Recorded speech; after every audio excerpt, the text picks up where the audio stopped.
Ops, teka lang, huwag ka muna mag-scroll. Basahin natin to.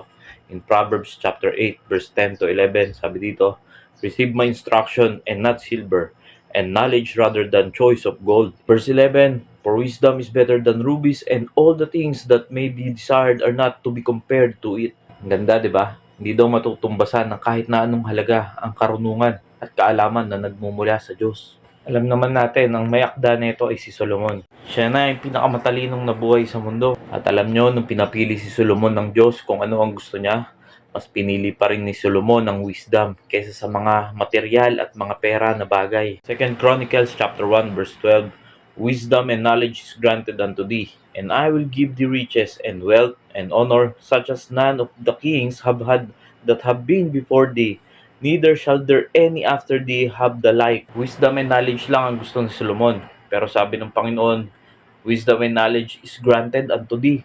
At may kasunod pa, may riches, wealth, and honor. Kaya ang totoong kayamanan ay hindi nababase sa pera, sa material na bagay. Kundi kung meron ka ng karunungan na nagmumula sa Diyos. Yan ang tunay na kayamanan. Hindi yan matutumbasan ng silver, ng gold, or ng rubies pa man. O ng kahit na anong kayamanan pa sa mundo. Salamat sa panonood. God bless you.